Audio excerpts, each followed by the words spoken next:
नमः शिवाय साथियों। शिवयो क्लासेस में आपका स्वागत है। तो आज के न्यूज एनालिसिस में हम डिस्कस करने जा रहे हैं Sunetra Pawar sworn in as deputy chief minister of Maharashtra.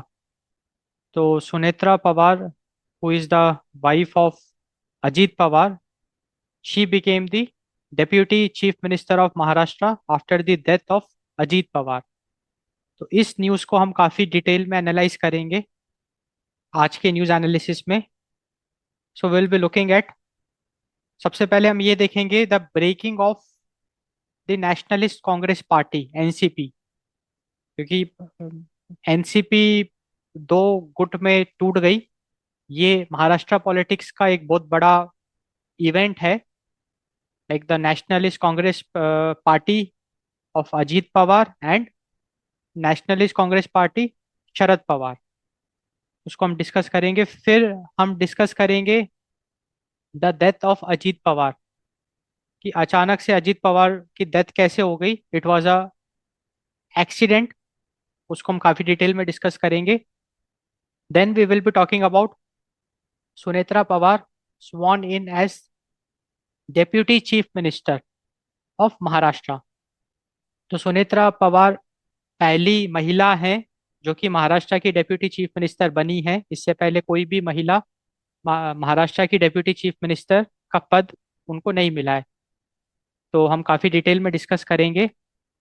उसके बाद हम बात करेंगे like how do leadership transitions affect party unity. अब किसी भी पॉलिटिकल पार्टी में अगर लीडरशिप चेंज हो जाती है तो उसका पॉलिटिकल पार्टी पे क्या असर देखने को मिलता है, पॉलिटिकल पार्टी की यूनिटी पे क्या असर देखने को मिलता है, वो सब हम डिस्कस करेंगे। Then we will be talking about what role does dynastic politics play in Indian democracy. हम लोग डायनेस्टिक पॉलिसी के बारे में डिस्कस करेंगे। डायनेस्टिक पॉलिटिक्स का मतलब ये होता है कि फैमिली के लोग ही आगे चल के सत्ता संभालते हैं। लाइक किसी का फादर अगर एक पॉलिटिकल फिगर है तो उसका बेटा भी पॉलिटिशियन में आ गया, पॉलिटिक्स में आ गया, like nepotism kind of a thing. तो डायनेस्टिक पॉलिटिक्स, तो अगर एक परिवार सत्ता संभाल रहा है तो उसके जनरेशन्स भी सत्ता संभालेंगे। So that is a dynastic politics. तो हम dynastic politics in Indian democracy को काफी अच्छे से डिस्कस करेंगे। It will be a very interesting discussion. And finally हम लोग इस न्यूज एनालिसिस को कंक्लूड करेंगे by discussing should internal party democracy be more regulated. अब देखो, बात ऐसी है कि पॉलिटिकल पार्टी के इंटरनल मैटर्स में कोई भी रेगुलेशन नहीं है इंडिया में। Like internally political parties can decide whatever they want, there is no regulations. तो उसको हम डिस्कस करेंगे कि क्या इंटरनल पार्टी डेमोक्रेसी को और ज्यादा रेगुलेट करने की जरूरत है। Should Election commission of India, या फिर should we should it interfere in internal party democracy, और should we come up with some regulations like which are related to the internal party democracy, उसको हम डिस्कस करेंगे। ये इसीलिए भी इम्पोर्टेंट है क्योंकि देखो, बात ऐसी है कि पॉलिटिकल पार्टी दो गुट में टूट जाती है। अब अगर आप मान के चलिए कि इलेक्टेड पॉलिटिकल पार्टी अगर दो गुट में टूट जाती है तो वो जनता के साथ नाइंसाफी है, क्योंकि जनता ने वोट दिया एक पॉलिटिकल पार्टी को। सत्ता में आने के बाद अगर पॉलिटिकल पार्टी टूट जाती है तो it is a sort of injustice with the people of India. तो that's why this question is there कि क्या इंटरनल पार्टी डेमोक्रेसी को और ज्यादा रेगुलेट करने की जरूरत है, सो दैट ऐसी चीजें ना हो। So we already have representation of people's act in place, उसको भी हम डिस्कस करेंगे डिटेल में। So all these topics we will be covering in this news analysis एक एक करके। So breaking of the nationalist Congress party NCP.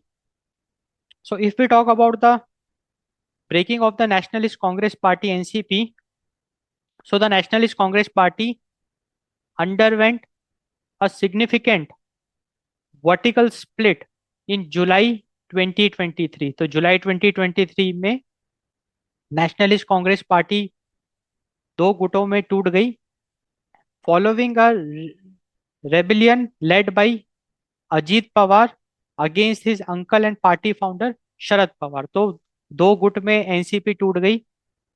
So one led by Sharad Pawar who is the founder of NCP Nationalist Congress Party and also the uncle of Ajit Pawar. And दूसरा जो गुट था वो अजीत पवार का गुट था। तो अब ये जो शरद पवार का जो एनसीपी है, it is like a smaller group, like 12-13 लोग ही थे इसमें। And Supriya Sule who is the daughter of Sharad Pawar, she is also की मेंबर ऑफ दिस गुट। एंड अजीत पवार का जो गुट था उसके पास मेजोरिटी ऑफ एमएलएज हैं, like 40 out of 53 Ajit Pawar के एनसीपी के पास थे। तो अगर हम इवेंट को थोड़ा अच्छे से डिस्कस करें, July 2 2023, exactly the date is 2 July 2023। इस दिन Ajit Pawar and 8 senior leaders of NCP they sworn in as minister in the Eknath Shinde led Maharashtra government. तो एनसीपी के जो मेंबर्स हैं, देखो एनसीपी जो है वो शिवसेना के अगेंस्ट है, और महाराष्ट्र में जो सरकार बनी है एकनाथ शिंदे लेड शिवसेना, तो एनसीपी इज इन ऑपोजिशन। तो एनसीपी के ही एक बहुत important leader Ajit Pawar along with 8 senior leaders, what they did कि उन्होंने एकनाथ शिंदे लेड महाराष्ट्र गवर्नमेंट में मिनिस्टर का पोस्ट संभाल लिया। एंड उन्होंने महायुति अलायंस, तो महायुति अलायंस में बीजेपी एंड शिव सेना लेड बाय शिंदे, इन दोनों का गठबंधन है। तो Ajit Pawar and 8 other senior leaders of NCP they joint Mahayuti alliance. And ऐसा अजीत पवार ने इसीलिए किया, लाइक उनका जो ऐसा करने का वजह ये थी, the motivation if you talk about, तो उनका मेन वजह ये थी the need for development and political influence. Ajit Pawar चाहते थे कि जो अभी सत्ता में पार्टी है, अगर उनके साथ गठबंधन करने का मौका मिल रहा है तो he did not wanted to miss that opportunity. The need for development and political influence is one of the motivating factor for this move. And इन्होंने एनसीपी छोड़ने का फैसला या महायुति के साथ हाथ मिलाने का फैसला इसलिए भी अपनाया because of the pressure from ED, electorate directorate. So pressure from central investigative agencies like ED is also one of the reason for this, and internal frustration over Supriya Sule's promotion। तो देखो Supriya सूले being the daughter of Sharad Pawar and 2023, 2 July 2023 से पहले NCP में main Sharad Pawar का सिक्का चलता था। And Supriya सूले को एक स्पेशल, आप कह सकते हैं कि ट्रीटमेंट आप कह सकते हैं, because she is the daughter of Sharad Pawar. And ये चीज अजीत पवार को थोड़ा सा फ्रस्ट्रेट करती थी। It was like an internal frustration over Supriya Sule's promotion. So these are the motivating factors which led Ajit Pawar and 8 other senior leaders to sworn in as ministers in the Eknath Shinde-led Maharashtra government and also to join the Mahayuti alliance। तो जब अजीत पवार ने ये कदम उठा लिया तो उनके support में NCP के 40 एमएलए आ गए। Around 40 MLA out of 53 MLA, 40 MLA they supported Ajit Pawar. And इसके तहत उन्होंने एक पार्टी का फॉर्मेशन कर लिया, लाइक एनसीपी को दो पार्ट में तोड़ दिया गया। एक पार्ट वन, एक हिस्सा of NCP was led by Ajit Pawar, which contained 40 MLAs, and this Gathbandhan, like it joined the Mahayuti alliance, and Sharad Pawar के पास सिर्फ 12-13 एमएलए आए, तो एक स्मॉलर ग्रुप उनकी पार्टी में बना। And Supriya Sule is like a key role, plays a key role in Sharad Pawar led NCP. तो NCP दो गुट में ब्रेक हो गया। एनसीपी जो कि अजीत पवार लीड कर रहे हैं, एंड एनसीपी एसपी जिसको शरद पवार लीड कर रहे हैं। एनसीपी एसपी जिसको शरद पवार लीड कर रहे हैं उसमें बहुत limited, it's a smaller group of MLA, and Supriya Sule is playing a key role in it. And NCP जिसको अजीत पवार लीड कर रहे हैं उसमें मेजोरिटी ऑफ एमएलए मौजूद हैं, लगभग 40। एंड उसने महायुति अलायंस के साथ हाथ मिला लिया, it has joined it, and now it is also the part of ruling government. क्योंकि इस NCP led by Ajit Pawar के 8 senior member including Ajit Pawar, they are already the ministers in the Eknath Shinde led Maharashtra government. So if we talk about legal and institutional recognition, तो election commission की ruling की अगर हम बात करें तो फरवरी 2024 में election commission of India officially recognize the Ajit Pawar led faction as the real NCP. तो अजीत पवार का जो एनसीपी है, it was recognized as real NCP by election commission of India. It was awarded the original party name and the clock symbol. तो अजीत पवार को real NCP दे दिया गया, उसको उनको ओरिजिनल पार्टी नेम यूज करने का भी मौका मिला, and the original party symbol of the clock symbol.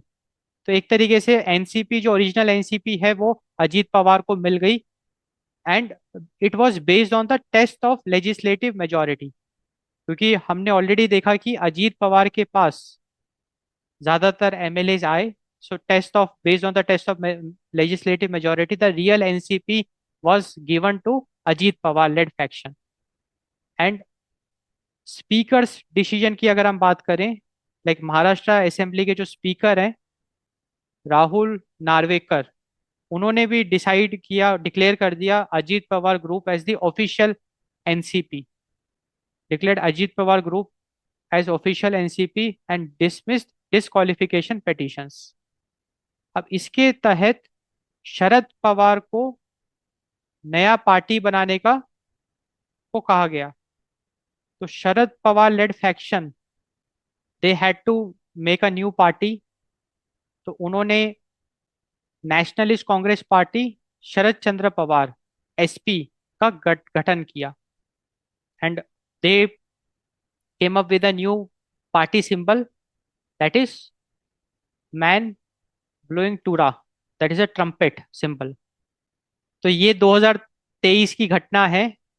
अब 2024 का जब इलेक्शन हुआ, महाराष्ट्र असेंबली इलेक्शन, उसमें ये देखा गया कि Ajit Pawar led real NCP उसने 41 सीट्स हासिल करी उस चुनाव में, and Sharad Pawar led NCP that is NCP SP उसको सिर्फ 10 सीटें ही मिल पाई।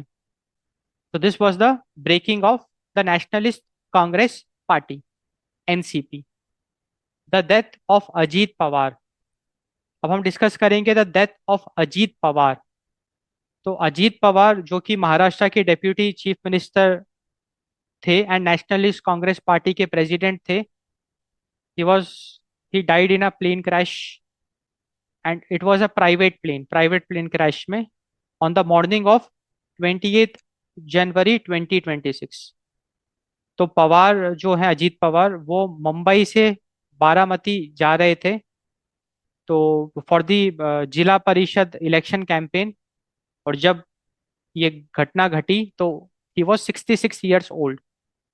तो एक प्राइवेट प्लेन क्रैश में उनकी मृत्यु हो गई अजीत पवार की। 28 जनवरी 2026 की सुबह ये घटना घटी, जब वो मुंबई से बारामती जा रहे थे फॉर जिला परिषद इलेक्शन कैंपेन।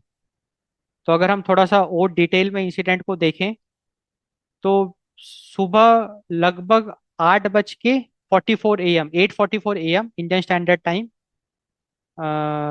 जो एयरक्राफ्ट है private jet that is Lear jet 45XR which is registered as VTSSK, ये 16 ईयर्स ओल्ड एयरक्राफ्ट थी, and it was operated by VSR aviation.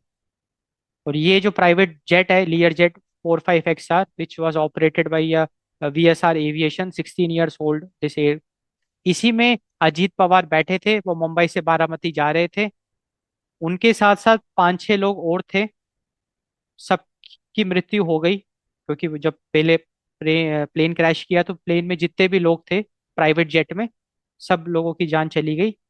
And what was the cause for the plane crash? The cause was technical failure on second approach to the runway. मतलब वो जब Baramati airport में land कर रहा था, second time वो जब land करने की कोशिश कर रहा था, तो एयरक्राफ्ट के अंदर एक टेक्निकल फेलियर एक्सपीरियंस करा गया, जिसकी वजह से वो रनवे से थोड़ा सा भटक गया। And it was burst into flames, उसमें आग पकड़ पकड़ ली। तो ये महाराष्ट्र के लिए एक बहुत बड़ी घटना थी। मतलब क्योंकि भाई डेप्यूटी चीफ मिनिस्टर की प्लेन क्रैश में हत्या हो गई। तो 28 जनवरी को ये घटना घटी। एंड 28 जनवरी को पब्लिक हॉलिडे घोषित कर दिया गया। एंड 3 दिन तक 3 डे स्टेट मॉर्निंग, मतलब शॉक अनाउंस कर दिया गया। एंड जनवरी 29 को उनका क्रिमेशन किया गया with state honours at the Vidya Pratishthan Baramati. तो बारामती में उनका अंतिम संस्कार किया गया। अब डेफिनेटली ये एक बहुत बड़ी घटना थी, तो it had an impact on the leadership. तो अभी जो एनसीपी है, the real NCP led by Ajit Pawar, जो कि महायुति अलायंस, मतलब जो महाराष्ट्र गवर्नमेंट है उसका भी वो हिस्सा है, महायुति अलायंस का वो हिस्सा है। वहां पे पावर वैक्यूम हमको देखने को मिल रहा है, leadership vacuum, immediate leadership vacuum. क्योंकि जो प्रोमिनेंट लीडर, जो प्रेसिडेंट था एनसीपी का, उसकी डेथ हो गई। And it triggered leadership transition.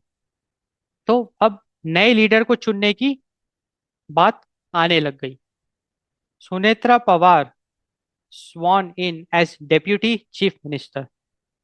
So Sunita Pawar was sworn in as deputy chief minister. So 28 जनवरी 2026 में अजीत पवार, जो कि डेप्यूटी चीफ मिनिस्टर थे महाराष्ट्र के एंड प्रेसिडेंट ऑफ एनसीपी, उनकी डेथ हो गई।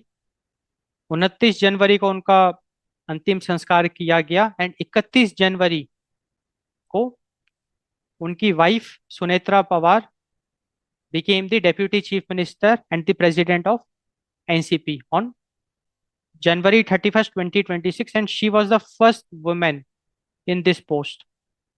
अगर हम असाइंड पोर्टफोलियोज की बात करें, she was given the portfolio of excise, minority affairs, sports and youth welfare. तो उनको तीन मिनिस्ट्रीज भी दी गई, excise, minority affairs, sports and youth welfare. And she was the first women in the Maharashtra to become the deputy chief minister, and she also became the president of NCP. Ajit Pawar led NCP को अब वही lead कर रही थी। The swearing in event took place in Mumbai. It was a short ceremony, few minutes, and basically Sunetra Pawar को इतनी जल्दी इसलिए भी चुना गया because of political urgency, because there was a leadership vacuum after the demise of Ajit Pawar. And यहाँ पे critics ने क्वेश्चंस भी उठाई कि इतनी जल्दी क्या थी, टाइमिंग एंड ट्रांसपेरेंसी। एंड ये जो भी डिसीजन था, it was basically driven by Praful Patel and Sunil Tatkare. तो एनसीपी ने जो भी ये फैसला लिया, तो लेजिस्लेचर में भी इसका डिस्कशन हुआ। तो विधान भवन, विधान भवन में मीटिंग हुई, जहाँ पे 45 आउट ऑफ 48 एमएलए मौजूद थे। एंड उन लोगों ने सुनित्रा पवार को ही इलेक्ट किया एज लीडर। एंड ये जो प्रपोजल था सुनित्रा पवार पवार को, it was supported by like some prominent leaders like Chhagan Bhujbal, Dilip Walse Patil, Hasan Mushrif. अब ये जो भी लाइक सुनेत्रा पवार को डेप्यूटी सीएम बनाया गया, प्रेसिडेंट ऑफ एनसीपी बनाया गया, तो अपोजिशंस भी देखने को मिले, अपोजिशन एंड इंटरनल कंसर्न्स भी देखने को मिले। तो इसमें शरद पवार का भी एक हमको ब्लेम देखने को मिला। उन्होंने ये कहा कि फैमिली से कोई कंसल्ट नहीं किया गया, क्योंकि Sharad Pawar is like a family member. तो सुनेत्रा पवार को एनसीपी का प्रेसिडेंट बना दिया गया, तो शरद पवार से कंसल्ट नहीं किया गया, फैमिली में कोई भी इसके बारे में डिस्कशन नहीं हुआ। And Sharad Pawar denied merger proposal, क्योंकि एनसीपी को फिर से एक करने की बात चल रही थी। तो शरद पवार ने मना कर दिया कि एनसीपी एसपी एंड एनसीपी को एक अब नहीं करेंगे, because there were talks going on between NCP and NCP SP, and reunification planned before Ajit Pawar's death. Key figures involved in this reunification plan was Jayant Patil and Rohit Pawar. But Sharad Pawar ने साफ साफ मना कर दिया कि अब वो मर्ज नहीं करेंगे। लेकिन अब यहाँ पे कुछ इंपॉर्टेंट क्वेश्चंस रेस किए गए हैं by the opposition and by the critics, कि इतनी जल्दी क्यों थी। क्योंकि 28 जनवरी को अजीत पवार जी की डेथ हो गई, एंड 31 जनवरी को उनकी वाइफ को deputy CM and president of NCP बना दिया गया। तो इतनी जल्दी क्या थी। And shock period why during morning period, क्योंकि 13वीं भी नहीं, मतलब हफ्ता भी नहीं हुआ था ना, इतनी जल्दी कर दिया। तो these were some important questions raised. So questions over political ethics, यहाँ पे पॉलिटिकल एथिक्स की बात आ गई, डेमोक्रेटिक कंसल्टेशन की बात आ गई, एंड इंटरनल पार्टी डेमोक्रेसी की बात आ गई, कि इतना बड़ा फैसला एनसीपी में लिया गया, तो क्या इंटरनल पार्टी से कंसल्ट किया गया, क्या बाकी लोगों से भी, बाकी पार्टी मेंबर से भी क्या सलाह ली गई। एंड यहाँ पे पॉलिटिकल एथिक्स की भी बात आ गई, कि इतना बड़ा लीडर की अभी मृत्यु हुई, एंड 2-3 दिन बाद ही आपने एक नया लीडर चुन लिया। तो ये सब कुछ क्वेश्चंस उठ खड़े हुए थे। How do leadership transitions affect party unity. तो बेसिकली अब हम ये डिस्कस करेंगे कि leadership transition in a political party, how it affects the party unity. Like एक पॉलिटिकल पार्टी है, उसमें अगर उसका जो प्रोमिनेंट लीडर है उसके साथ कोई दुर्घटना घट जाती है, उसकी अचानक मृत्यु हो जाती है, या किसी कारणवश उसको बदलना पड़ जाता है, so leadership transition how it affects the party unity, उस पे, उस इवेंट का, लीडरशिप ट्रांजिशन का पॉलिटिकल पार्टी पे क्या असर देखने को मिलता है। So it leads to the exposure of intra party divisions. देखो बात ऐसी है, the competition for leadership often brings internal disagreements to the surface, क्योंकि जब भी कोई लीडर का डिमाइज हो जाता है, उसकी मृत्यु हो जाती है, या कोई टॉप लेवल का लीडर किसी पॉलिटिकल पार्टी के साथ कुछ ऐसी चीजें हो जाती है जिसकी वजह से उसको अपनी लीडरशिप छोड़नी पड़ेगी, तो अब हमको पॉलिटिकल पार्टी के अंदर कंपटीशन देखने को मिलता है for the new leader, and internal disagreements हमको देखने को मिलते हैं। सो that is the exposure of intra party divisions, like internal disagreements we see to the surface, contest divisiveness। तो कॉन्टेस्ट डिवाइसिवनेस का मतलब ये है कि leadership contest naturally highlight party disunity, क्योंकि अब पॉलिटिकल पार्टी मेंबर्स में रेस लगी है कि मुझे लीडर बनना है, मुझे लीडर बनना है। सो एक डिसयूनिटी हम देख सकते हैं, which can temporarily reduce electoral support. तो यहाँ पे ये एक इम्पॉर्टेंट बात है, कि अगर इलेक्शंस के दौरान अगर ऐसी घटना घटती है, so it can reduce the electoral support, like आम आदमी का फिर भरोसा उस पॉलिटिकल पार्टी से उठ जाएगा।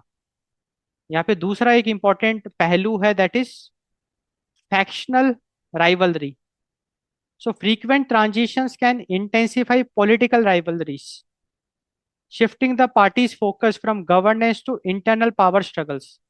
तो अगर बार बार ऐसी घटना हमको देखने को मिलती है लीडरशिप ट्रांजिशन, तो उससे होता क्या है कि पॉलिटिकल पार्टी के अंदर we see like the political party अगर वो पावर में है तो instead of focusing on governance the political party is facing internal power struggles which can be harmful for the people.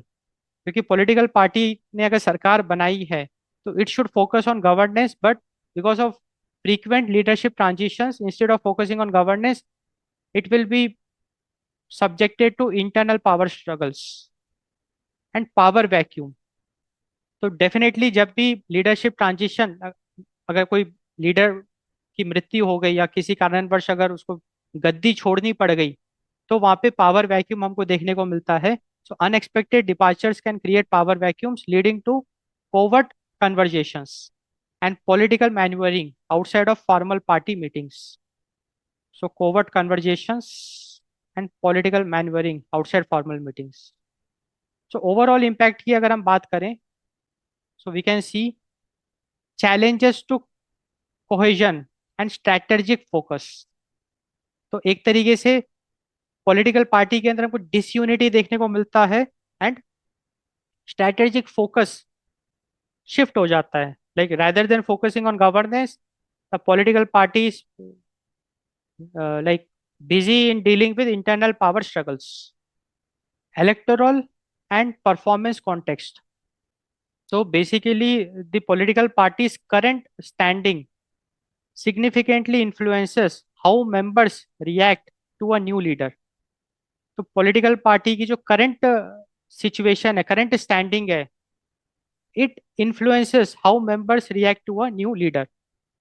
अगर मान के चलो कि कोई पॉलिटिकल पार्टी है, उसने रिसेंटली चुनाव वो हार गई, मतलब कि कहने का मतलब ये है कि नया लीडर का चयन किया गया और उसके बाद इलेक्शंस हुए, एंड अगर पॉलिटिकल पार्टी इलेक्शन में हार जाती है तो फिर डेफिनेटली नए लीडर को दोष दिया जाता है and internal disagreement it increases because factions they it blames the current leadership कि भाई नए लीडर की वजह से हम चुनाव नहीं जीत पाए, and they start offering distinct policy alternatives.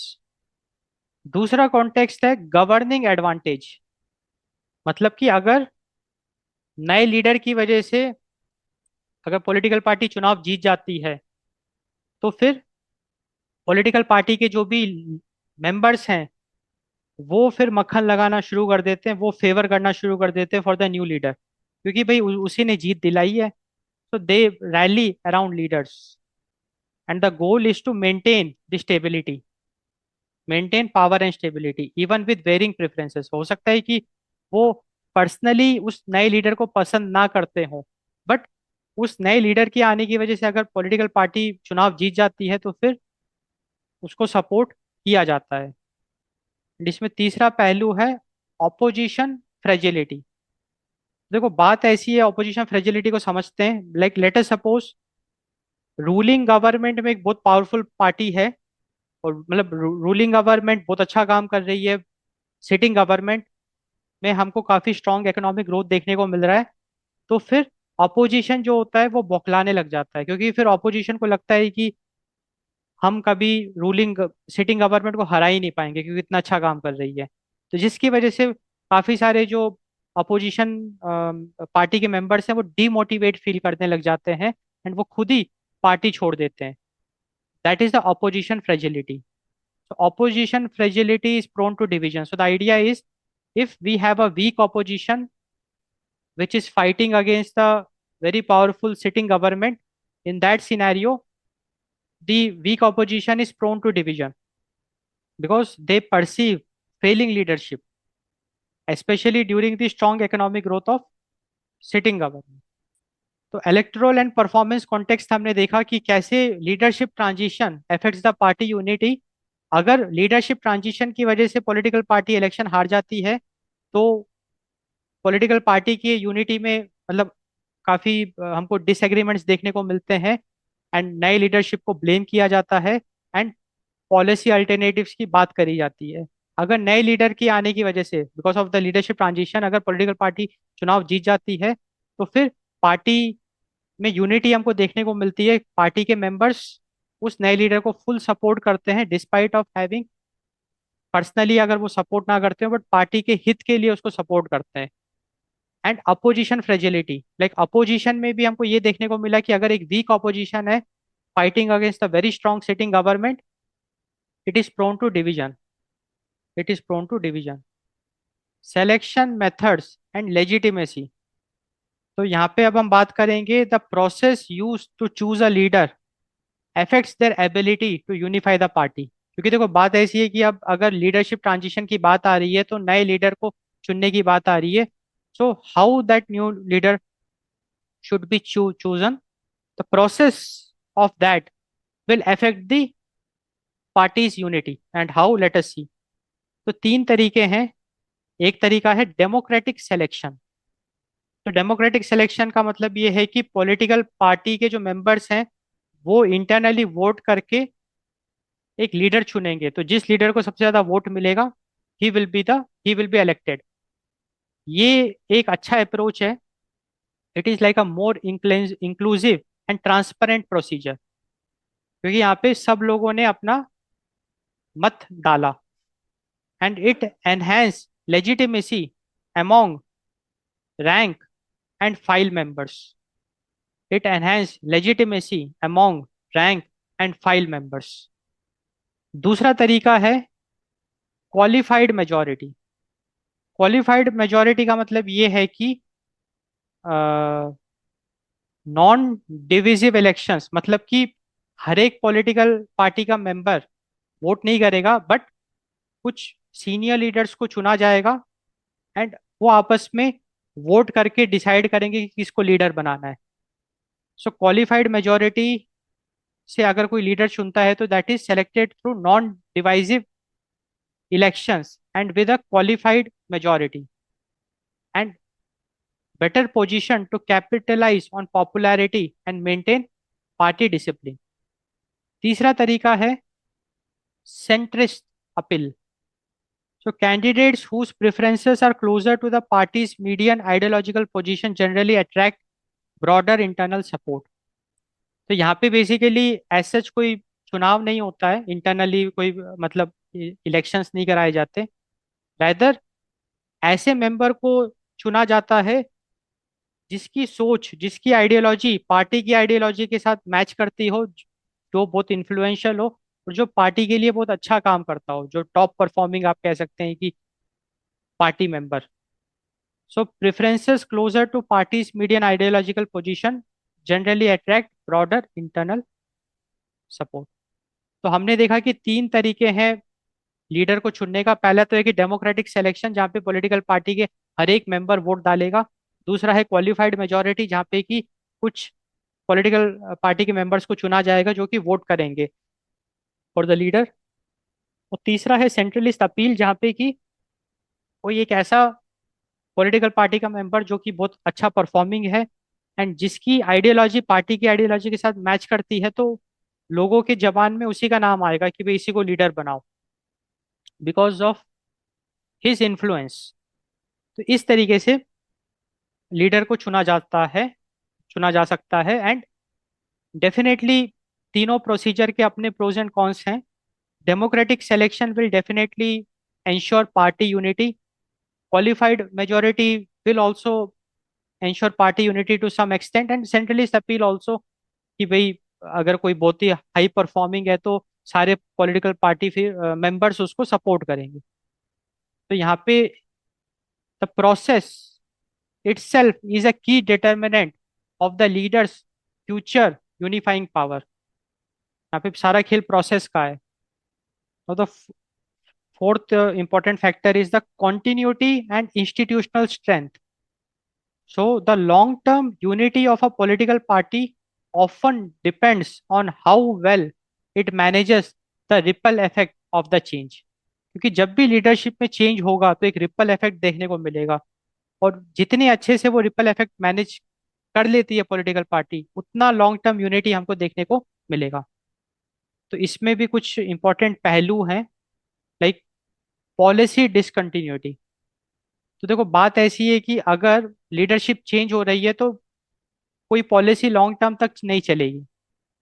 So frequent changes can disrupt long term vision and lead to abrupt policy shifts which can alienate different wings of the party. तो पॉलिसी डिसकंटिन्यूटी एक बहुत important factor है। तो मतलब idea ऐसा है कि किसी भी पॉलिटिकल पार्टी में अगर लीडरशिप ट्रांजिशन हो रहा है तो they must ensure that there should not be any policy discontinuity, क्योंकि नए लीडर की वजह से आने की वजह से अगर पॉलिसी डिसकंटिन्यूटी हो रही है तो ये एक पार्टी यूनिटी के लिए अच्छी चीज नहीं है।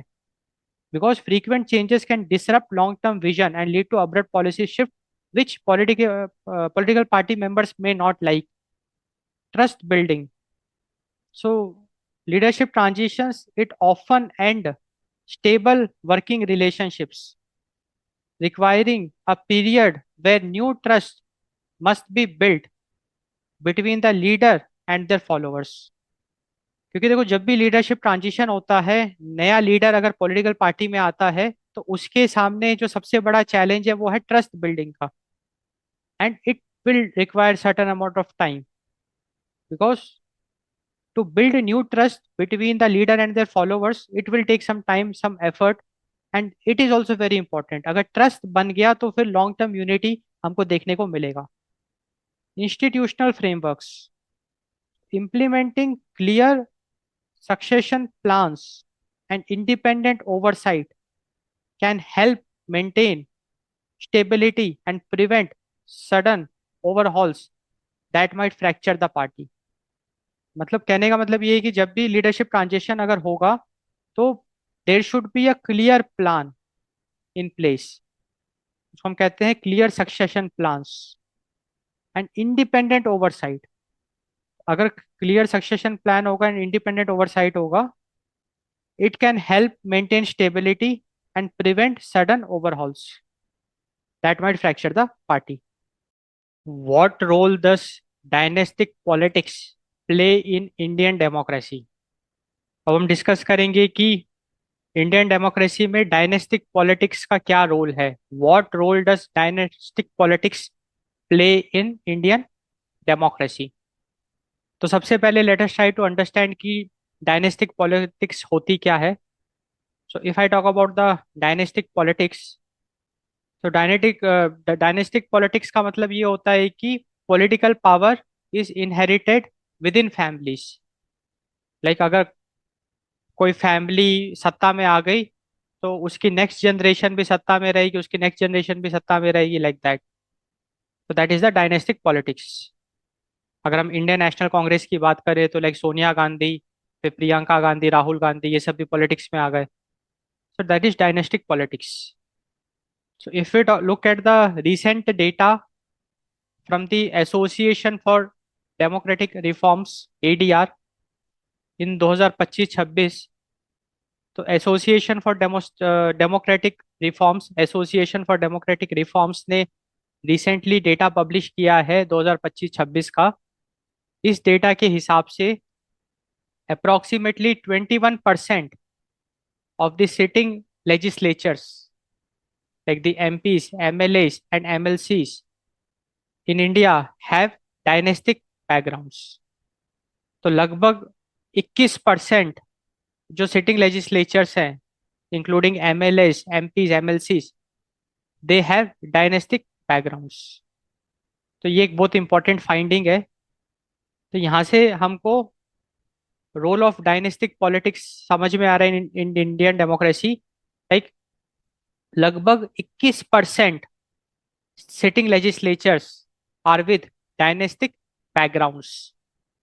अब अगर हम लेजिस्लेटिव शेयर की बात करें तो the concentration is highest in the Lok Sabha where 31% of the members are dynast compare to 20% in state assemblies. तो अगर हम डायनेस्टिक पॉलिटिक्स की बात करें तो लोकसभा में जितने भी एमपीज हैं तो 31% of the MPs are with dynastic backgrounds. And state assemblies में जो एमएलएज एंड एमएलसीज हैं उनका कंसंट्रेशन 20% है। So this is the legislative share. तो लोकसभा में जो एमपीज हैं तो 31% MPs are with dynastic backgrounds. अगर हम पार्टी ब्रेक डाउन करें, लाइक पॉलिटिकल पार्टी के हिसाब से एनालाइज करें, तो इंडियन नेशनल कांग्रेस में सबसे ज्यादा आपको पॉलिटिशियंस मिलेंगे विद डायनेस्टिक बैकग्राउंड्स लाइक 32%। उसके बाद we have BJP with 17%। Many regional parties exhibit even higher levels. तो अगर हम रीजनल पार्टीज की बात करें सबको मिला दें तो like NCP SP JKNC they have the higher levels like 42%। तो रीजनल पार्टीज में जो भी पॉलिटिकल लीडर्स हैं ज़्यादातर लाइक लगभग 42% of them are with dynastic backgrounds. अब हम डिस्कस करते हैं विनेबिलिटी एंड रिसोर्सेस। तो ये जो डायनेस्ट हैं, why are they preferred, why are dynast preferred? तो देखो बात ऐसी है कि dynast are often preferred by parties due to perceived electability. देखो अगर कोई एक फैमिली, एक पॉलिटिकल एक फैमिली जो सत्ता में आ गई, अब वो फैमिली एक तरीके से लोगों के बीच में फेमस हो गई, एंड एक परसेप्शन है कि फिर next generation of that family will also be liked by the people. So that's why dynasts are often preferred, because with dynast we have instant brand recognition. उनको ज्यादा मेहनत करनी नहीं पड़ेगी, उनको ब्रांड रिकॉग्निशन भी विरासत में मिलता है। So they offer instant brand recognition, established vote banks, caste community. जैसे अभी अगर हम मुलायम सिंह यादव की बात करें, तब अखिलेश यादव आए तो काफी सारा जो वोट बैंक था, ब्रांड रिकॉग्निशन था, वो अखिलेश यादव को विरासत में मिल गया। तो that is the dynastic politics. And easier access to financial resources required for modern campaigning. And these are like some very important factors which gives a sense of perceived electability. मतलब हमको ऐसा आभास होता है कि जो डायनेस्ट होगा वो आसानी से जीत हासिल कर सकता है, and that's why dynast is a strategic choice for parties because of instant brand recognition, established vote banks, and easier access to financial resources. Now, let us look at the impact of dynastic politics on representation and development. What is the impact of dynastic politics on representation and development? तो we already saw कि अगर हम dynastic politics की बात करें, political power is inherited within the families. So the first impact we can discuss is the gender entry point. So dynastic ties are a primary mediator for women's entry into Indian politics. देखो बात ऐसी है कि भारत में आज भी like अगर कोई किसी विमेन को पॉलिटिक्स में आना है तो इट्स वेरी टफ। मतलब नॉर्मल तरीके से उसको चुनाव जीत के आना इज वेरी टफ। तो यहाँ पे dynastic politics plays a very important role. तो 47% of the female legislatures are from political families. So, for female, dynastic politics is a easier route, while only 18% of male legislatures enter, like they belong to political families. तो यहाँ पे एक important बात हमको समझ में आई कि dynastic ties is like a primary mediator for women's entry. अब बहुत सारे एग्जाम्पल भी आप देखेंगे, जैसे कोई भी पॉलिटिकल फैमिली है तो Priyanka Gandhi is like one example. अब जैसे अरविंद केजरीवाल की वाइफ हमने देखा था, वो आ गई थी पॉलिटिक्स में। अजीत पवार की वाइफ आ गई अजीत पवार की डेथ के बाद, Sunetra Pawar.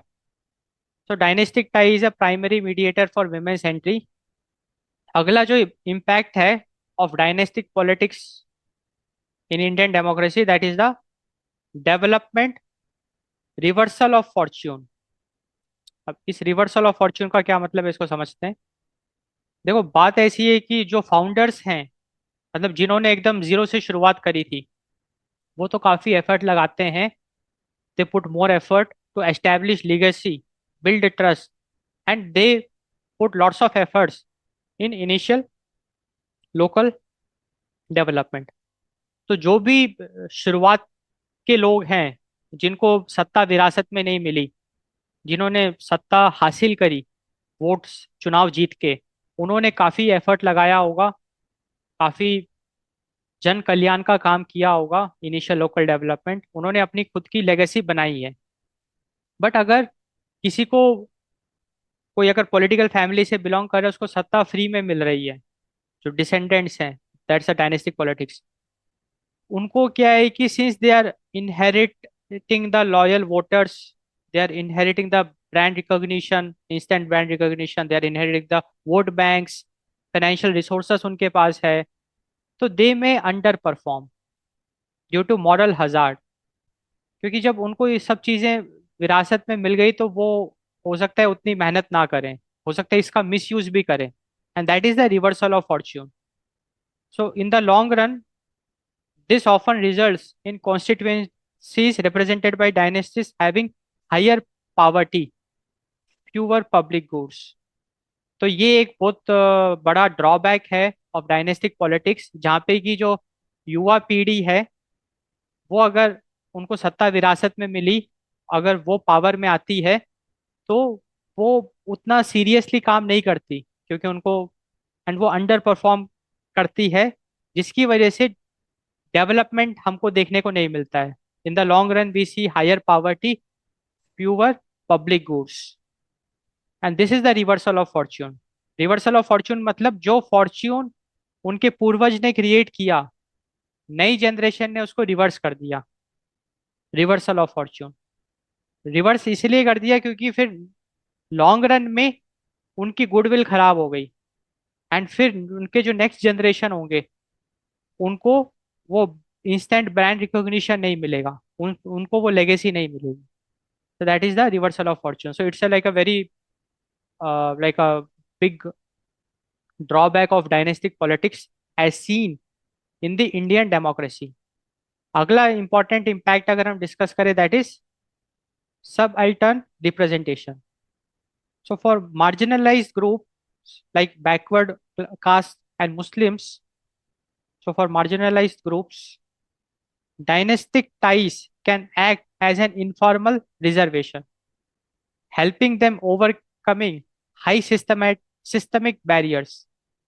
So for marginalized groups, like हम कहते हैं ना, caste based politics, religion based politics, so for marginalized groups like backward caste and Muslims, dynastic ties can be a very big favor. It is like an informal reservation, helping them overcome high systemic barriers to entry that non-dynastic candidates face. So it acts as informal reservation, helps overcome high barriers for marginalized groups. So this was the impact of dynastic politics on representation and development. So now let us look at the challenges to democracy. Like, what challenges does dynastic politics do have for Indian democracy? So challenges to democracy. So the first challenge is the erosion of meritocracy.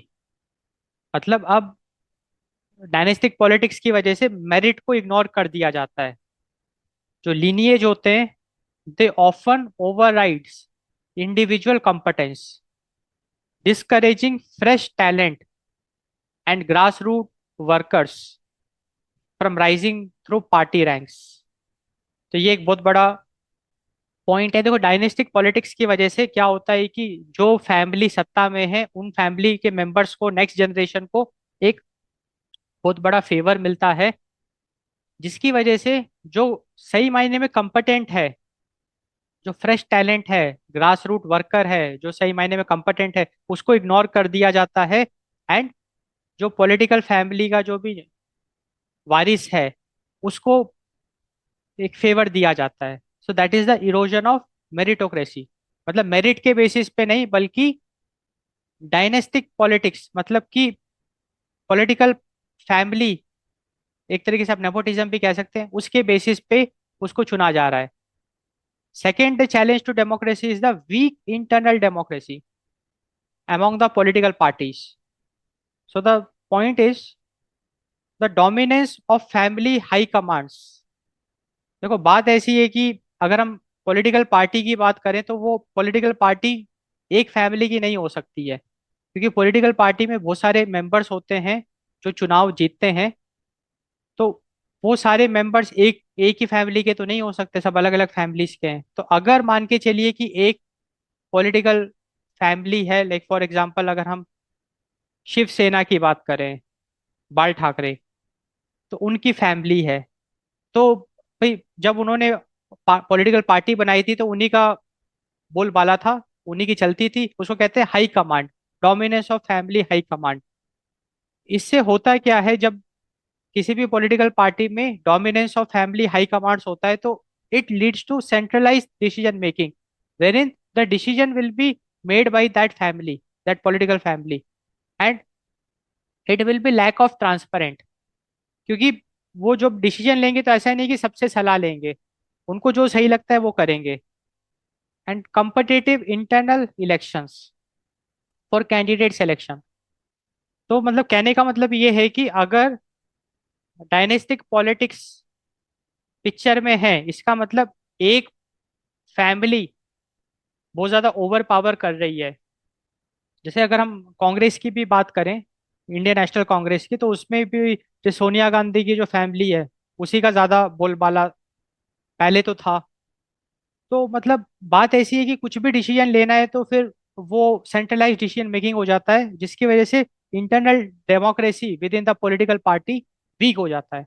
तो this is also a challenge to democracy. And तीसरा काफी important factor है the challenge to democracy, that is the stagnation of power. तो stagnation of power का मतलब ये है कि power tends to shift from welfare of state to welfare of clan. मतलब की बात ऐसी होती है कि हमको ये भी देखने को मिलता है कि समाज सेवा करने की बजाय वो अपने फैमिली की सेवा करने लग जाते हैं, डायनेस्टिक पॉलिटिक्स। जैसे अभी लालू प्रसाद यादव है, तो तेजस्वी यादव हो गए। तो अब ये लोग लाइक काफी सारे स्कैम करते हुए पकड़े गए, अब लालू प्रसाद यादव तो जेल में भी हैं। तो कहने का मतलब ये है कि डायनेस्टिक पॉलिटिक्स में क्या होता है कि वो जन कल्याण की जगह वो अपना कल्याण करने में ज्यादा यकीन रखते हैं। And it leads to reduced accountability, increase the risk of corruption और cronyism. So these are the challenges to democracy by dynastic politics. अब हम डिस्कस करेंगे, should internal party democracy be more regulated. So if we talk about should internal party democracy be more regulated, इसका मतलब ये है कि किसी भी पॉलिटिकल पार्टी के अंदर बहुत सारे मेंबर्स होते हैं, तो एक इंटरनल पार्टी डेमोक्रेसी भी होती है, जहाँ पे अगर किसी लीडर को चुनना है तो कैसे चुने, तो उसको कहते हैं इंटरनल पार्टी डेमोक्रेसी। अगर कोई डिसीजन लेना है तो कैसे लें। तो internal party democracy is also very important. And भारत में अगर हम करंट स्टेटस की बात करें, in India no statutory mandate is present for internal elections. मतलब इंटरनल पार्टी डेमोक्रेसी में बिल्कुल भी वो ज़्यादा रेगुलेटेड नहीं है भारत में। मतलब इंटरनल इलेक्शंस का कोई कॉन्सेप्ट नहीं है in India, there is no concept for internal elections. इसका मतलब ये है कि किसी पॉलिटिकल पार्टी के अंदर लीडर चुनने के लिए इंटरनल इलेक्शंस की कोई प्रक्रिया का कोई लीगल मैंडेट नहीं है। वो पॉलिटिकल पार्टी की मर्जी है, जैसे मर्जी वो अपना लीडर चुन सकते हैं। तो in India internal party democracy की बात करें तो वो अनरेगुलेटेड है। Now we will discuss ki what is the need for regulation. Like we will look at the arguments for greater regulation. अगर हम इंटरनल पार्टी डेमोक्रेसी को और रेगुलेट करते हैं तो उससे क्या फायदे होंगे। तो देखो बात ऐसी है कि इंटरनल पार्टी डेमोक्रेसी इसीलिए इंपॉर्टेंट है क्योंकि अगर कोई पॉलिटिकल पार्टी आगे चल के सरकार बनाती है, so that political party cannot be dictatorships internally and democratic outside. मतलब अगर किसी पॉलिटिकल पार्टी में कुछ ही मेंबर्स अगर सारा फैसला ले रहे हैं तो वो फिर देश की डेमोक्रेसी के लिए अच्छा नहीं है। लाइक अगर कोई पॉलिटिकल पार्टी सरकार बना रही है और उस पॉलिटिकल पार्टी में मान के चलिए कि 100 मेंबर्स हैं, और गिन चुन के 3-4 मेंबर्स ही पूरा सारे डिसीजंस ले रहे हैं, सब कुछ टेक केयर कर रहे हैं, then it is not good for the overall democracy. And that's why internal party democracy को और रेगुलेट करने की आवश्यकता है. Internal party democracy can play a role in curbing the dynastic politics.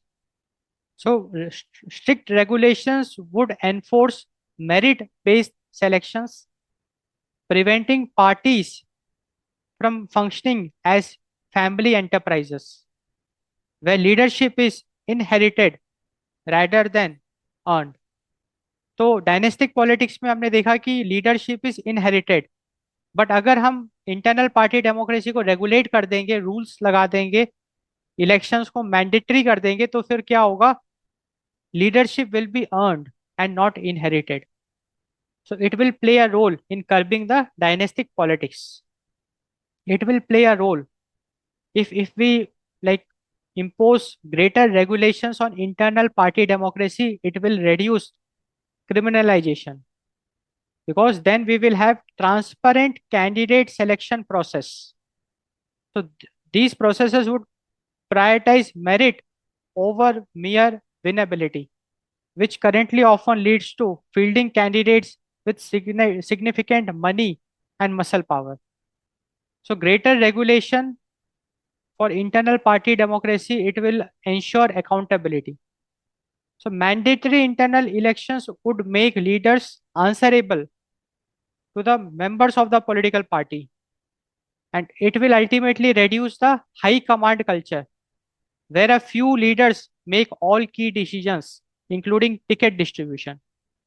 And greater regulation, it enables inclusive representation. So regulated processes could mandate quotas for underrepresented groups, such as mandate quotas for women and marginalized groups, ensuring they have a genuine voice in party decision making. So now it's very clear ki why internal party democracy should be greatly regulated. Because political party जो power में आ गई है, it can't be dictatorship internally and democratic outside. With greater regulations within the political party, we can curb the dynastic politics, we can reduce criminalization, we can ensure accountability, and we can ensure inclusive representation. अब हम discuss करेंगे arguments against greater regulation. What are the arguments against greater regulation? Why we should not go for greater regulation? तो यहाँ पे बात आती है party autonomy. Like political parties, they should work autonomously. Autonomously मतलब without any external pressure, without any external influence of any law. So political parties are often viewed as private associations entitled to manage their own internal structures without state interference. And इस party autonomy को maintain रखने के लिए we should not go for greater regulation. Fear of fragmentation.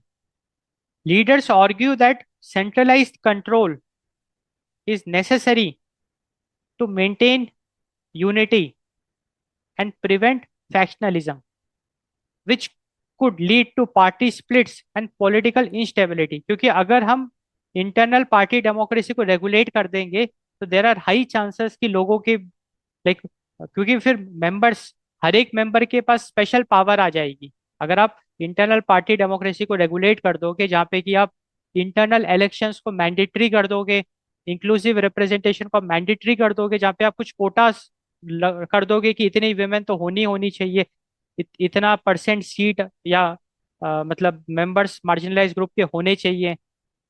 अगर हम ऐसे regulations अगर लेके आ जाएंगे तो होगा कि अल्टीमेटली हर एक पार्टी वर्कर या पॉलिटिकल पार्टी मेंबर के पास एक स्पेशल पावर आ जाएगी, जिसकी वजह से जो यूनिटी है वो कॉम्प्रोमाइज हो सकती है. मतलब अलग अलग गुट बन जाएंगे, गट बन जाएंगे ना वो, groups, and high chances of fragmentation of the political party. Centralized control is needed for unity. And तीसरा important factor है, that is the abuse of processes. So internal elections can be easily subverted by existing power centers to maintain the status quo, making them merely symbolic rather than genuinely transformative. तो ये भी एक बहुत important point है, abuse of processes, जहाँ पे कि internal elections को बहुत इजीली मैनिपुलेट किया जा सकता है, क्योंकि भाई पॉलिटिकल पार्टी में जिसकी चलती होगी, जो हाई कमांड्स होंगे, वो बहुत इजीली इंटरनल इलेक्शंस को मैनिपुलेट कर सकते हैं, जिसका फिर कोई मतलब नहीं बचेगा। अब हम डिस्कस करते हैं कुछ proposed regulatory measures. we look at some proposed regulatory measures which can be considered with regards to internal party democracy. तो पहला जो रेगुलेटरी मेजर प्रपोज किया गया, that is the dedicated legislation. So the law commissions 170th report and 255th report, it proposed a political parties registration and regulation act. तो law commission की 170th and 255th report ने एक नया act propose किया, that is the political parties registration and regulation act. इस act के तहत, according to this act mandates periodic internal elections and transparent candidate selection. So according to this act, in any political party of India, there should be periodic internal elections and transparent candidate selection procedures. So that is the dedicated legislation for internal party democracy, for regulating the internal party democracy. दूसरा जो proposed regulatory measure है, that is the empowering the election commission of India. So recommendations include giving the election commission of India statutory power. So this power includes deregister parties. So Election Commission of India should be given the power to deregister political parties and to withdraw election symbols for non-compliance with democratic norms. तो अगर कोई political party democratic norms को follow नहीं करती है, तो election commission of India should have the power to deregister those political parties and also to withdraw election symbols. अब अगर हम इंटरनेशनल मॉडल्स की बात करें, so globally there are countries wherein the internal party democracy is regulated. So if we look at German Basic Law, Article 21, which gives parties constitutional status. So German का जो basic law है, Article 21, it gives the political parties constitutional status, but mandates that their internal organization must conform to democratic principles. So we can see some strict regulations in the internal party democracy in Germany. तो अगर हम currently Bharat की बात करें, तो in India, like currently we have representation of people act रोपा, like 1951, section 29A. So representation of people act 1951 section 29A, it only requires parties to pledge to follow constitution for registration. तो अभी political parties को सिर्फ pledge करना होता है, and living the election commission of India with no penal power to enforce actual democratic functioning. तो अगर हम करंट स्टेटस की बात करें of like regulating the internal party democracy, तो पॉलिटिकल पार्टी के ऊपर एज सच कोई भी लीगल मैंडेट्स हम नहीं लगा सकते. Election commission of India cannot enforce any actual democratic functioning. Political parties, they are only required to pledge to follow the constitution for registration. That's it. And उसके अलावा उन पे और कोई लीगल मैंडेट नहीं लगाया जा सकता है. इलेक्शन कमीशन ऑफ इंडिया कोई भी पावर एनफोर्स नहीं कर सकता है पॉलिटिकल पार्टीज के ऊपर. Election commission of India political parties को डीरजिस्टर नहीं कर सकता है, उनके इलेक्शन सिंबल को विदड्रॉ नहीं कर सकता है. So this is the current status. So there is a need to amend Representation of People Act 1951 to make internal party democracy more regulated. तो साथियों, फाइनली हम लोगों ने इस न्यूज़ एनालिसिस को कंप्लीट कर लिया। काफ़ी अच्छे से हमने डिस्कस किया। आई होप आपको काफ़ी अच्छी अंडरस्टैंडिंग मिली होगी। So do subscribe to our YouTube channel शिवयो classes for more such interesting news analysis. Thanks for watching. Thanks for your time.